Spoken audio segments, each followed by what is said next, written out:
శుభోదయం. ప్రభువైన యేసుక్రీస్తు నామములో వందనాలు తెలియజేస్తూ పరిశుద్ధమైన దేవుని గ్రంథంలో నుండి యోబు గ్రంథము 22వ అధ్యాయము 21వ వచనం చదువుకుందాం.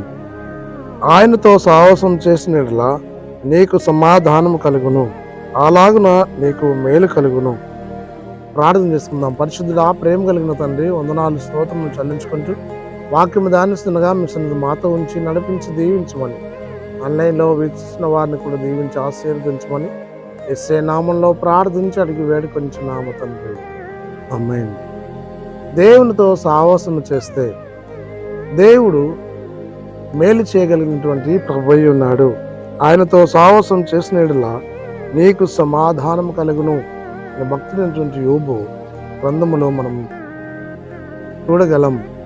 దేవునితో సహవాసం కలిగి ఈ లోకంలో మనం నివసించాలి. ఒకవేళ లోక ప్రకారం మనం ఆలోచన చేస్తే చెడు సహవాసము, మంచి సహవాసము మనం చూడగలం. కానీ దేవునితో సహవాసం చేసినప్పుడు మనలో ఉన్న చెడు, మనలో ఉన్న చెడ్డ తలంపులు, మనలో ఉన్నటువంటి వాటన్నిటిని తొలగించి మంచితో అనగా నీతి, సమాధానము, భక్తి, ప్రేమ, విశ్వాసము, దీర్ఘశాంతము, ఆశానిగ్రహము ఇలాంటి మంచి లక్షణాలు కలిగి ఈ లోకంలో మనం ముందుకు వర్ధిల్లగలం.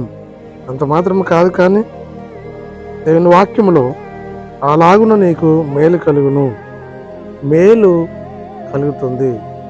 దేవునితో మనం సాహసము కలిగి ఉండాలి. మనం ఆయనతో అన్యోన్య సాహసం కలిగి నివసించాలని భక్తుడు తెలియజేస్తూ ఉన్నాడు. ప్రకటన గ్రంథము 3వ అధ్యాయము 20వ వచనము గమనిస్తే, ఇదిగో నిన్ను తలుపు నొద్ద నిల్చుండి తట్టుచున్నాను, ఎవడైనాను తలుపు తీసి ఆ తలుపు తెరిచినప్పుడు దేవుని ఆహ్వానిస్తే ఆయన వారితో సాహసం చేయగలిగిన ప్రభువై ఉన్నాడు. ఒకరితో ఒకడు భోజనం చేయుదుము అని చూడగలం.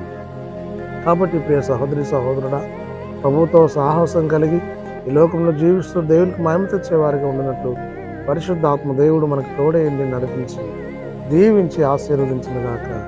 ఆమేన్. మహోన్నతుల స్తుతి స్తోత్రాలు చెల్లించుకొని వాక్యము ధ్యానిస్తుండగా మీ సన్నిధిని మాతో ఉంచి నడిపించినకై మహిమ, ఘనత, ప్రభావం ఆరోపిస్తూ యేసే నామంలో ప్రార్థించడానికి వేడుకొంచున్నాము తండ్రి, ఆమేన్. తండ్రి, కుమార, పరిశుద్ధాత్మ ఏక దేవుడు సదాకాలం తోడేయండి, దీవించి ఆశీర్వదించునుగాక. ఆమేన్.